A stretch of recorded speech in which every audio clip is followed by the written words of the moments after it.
हर खबर पर होगी आपकी पकड़। डाउनलोड कीजिए एबीपी लाइव ऐप। लव जिहाद शब्द तो आपने कई बार सुना होगा और कई साल से सुन रहे होंगे। ये शब्द अक्सर सुर्खियों में रहता है, लेकिन कुछ हफ्ते पहले हरियाणा के बल्लभगढ़ में, बहुत ध्यान से सुनिएगा, निकिता नाम की एक छात्रा की हत्या के बाद एक बार फिर से इस नाम ने बहुत जोर पकड़ लिया। निकिता की हत्या के बाद सामने आया कि उसको गोली मारने वाला आरोपी तौसीफ निकिता से प्यार करता था और उसे धर्म बदलने के लिए मजबूर कर रहा था। जब निकिता ने धर्म बदलने से इनकार कर दिया तो फिर उसने गोली मार दी। इस वारदात के बाद अब ऐसी धोखे वाली शादी से और बेटियों को बचाने के लिए कई राज्यों में कानून बनाने की बात हो रही है। मध्य प्रदेश के बाद अब उत्तर प्रदेश ने भी कानून बनाने को मंजूरी दे दी है, लेकिन यहां भी राजनीति शुरू हो गई है। कांग्रेस ये कह रही है कि ऐसा कानून संविधान के मुताबिक नहीं है और ये मुसलमानों को परेशान करने के लिए है। इस पर हम सबको आज बहस करनी चाहिए, लेकिन निकिता जैसी मासूम को इंसाफ दिलाना संविधान के खिलाफ बताइए कैसे हो सकता है। सवाल यह है कि प्यार में धर्म परिवर्तन की जरूरत क्यों है? आपको लड़की से प्यार है ना, लड़की के धर्म से क्यों या अपने धर्म से क्यों? प्यार है तो बगैर धर्म बदले शादी कर लीजिए, और अगर नहीं, आपको अपने धर्म से ज्यादा प्यार है तो फिर लड़की से प्यार ना कीजिए, अपने धर्म की लड़की को पसंद कीजिए।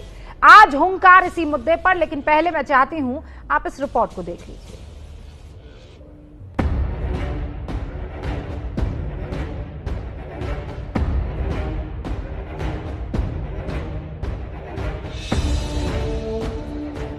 अगर वे सुधरे नहीं तो राम नाम सत्य है कि यात्रा अब निकलने वाली है। और आज इसकी आवश्यकता है। अगर इससे नहीं किया गया तो आने वाले समय में ऐसे विषयों को लेकर के बड़े बड़े विवाद, बड़े बड़े बवाल और बड़ी बड़ी समस्याएं खड़ी हो जाएंगी।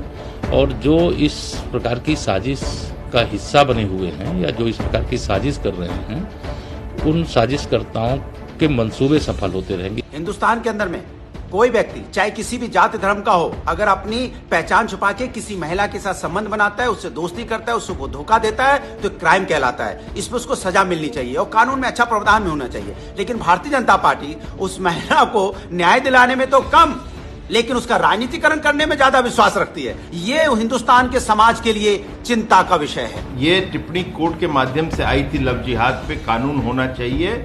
तो हमारे मुख्यमंत्री जी ने, योगी आदित्यनाथ जी ने विशेष रूप से कहा था कि कानून सख्त से सख्त उत्तर प्रदेश सरकार लेकर आएगी। उस दिशा में काम हो रहा है। सवाल यह है कि औरतों की सुरक्षा को लेकर सरकार कितने कानून बना चुकी है, चाहे केंद्र सरकार हो या प्रादेशिक सरकारें हो। क्या सारी औरतें सुरक्षित हैं? मगर अगर कोई बेखता है तो उसको सजा ये कह के कि तुम मुसलमान हो या तुम इस समुदाय से ताल्लुक रखते हो, लिहाजा उसको सजा के कटहरे में लाके खड़ा कर दिया जाए, मेरे ख्याल से ये बिल्कुल गलत है। देखिए, कानून बनाना तो बहुत जरूरी है, क्योंकि हमारे यहाँ जो संवैधानिक व्यवस्था है धर्म की स्वतंत्रता की, उसका दुरुपयोग किया जा रहा है। मेरा मानना है कि हर राज्य को इस पर कानून बनानी चाहिए, बिहार उससे अलग नहीं।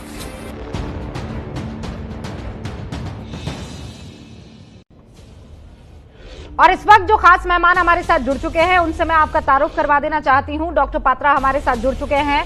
आपसे कुछ ही देर में मोहसिन रजा साहब भी जुड़ेंगे, अल्पसंख्यक कल्याण मंत्री हैं। डॉक्टर पात्रा बीजेपी के राष्ट्रीय प्रवक्ता हैं। अनुराग भदौरिया का भी हम इंतजार कर रहे हैं, जो कि समाजवादी पार्टी के प्रवक्ता है। विक्रम सिंह साहब पूर्व डीजीपी उत्तर प्रदेश जुड़ेंगे।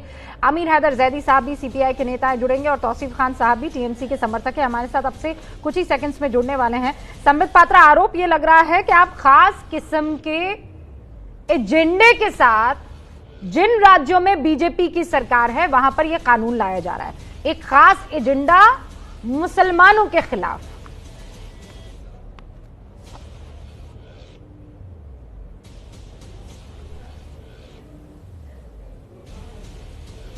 एजेंडा है, 3 एजेंडे हैं। आप बता दीजिएगा कि ये 3 एजेंडे अच्छे हैं या?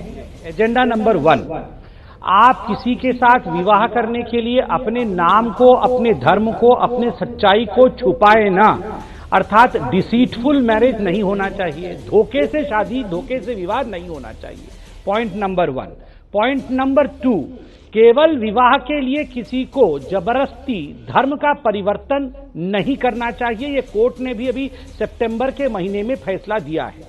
और तीसरा है कि बलपूर्वक या लोभ के माध्यम से धर्म का परिवर्तन न किया जाए। किसी को कनपट्टी पर बंदूक रख के, निकिता के केस में क्या हुआ था, उसको धर्म परिवर्तन करने के लिए कहा जा रहा था।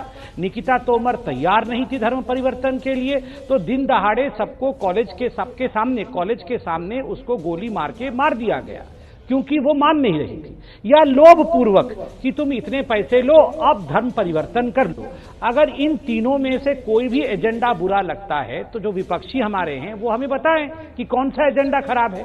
मुझे तो तीनों एजेंडे बिल्कुल सही लग रहे हैं और कोई भी न्यायप्रिय राज्य इन एजेंडों पर चलना चाहिए। मैं एक प्रश्न के साथ अपने विषय को समझ में नहीं आ रहा है संबित पात्रा, आपको पता है ना, राजस्थान के मुख्यमंत्री कह रहे हैं कि ये तो संवैधानिक रूप से कोर्ट में अगर किसी ने चैलेंज कर दिया तो स्टैंड ही नहीं कर पाएगा, ये तो औंधे मुंह गिर जाएगा, ये संविधान के खिलाफ है। एबीपी न्यूज आपको रखे आगे।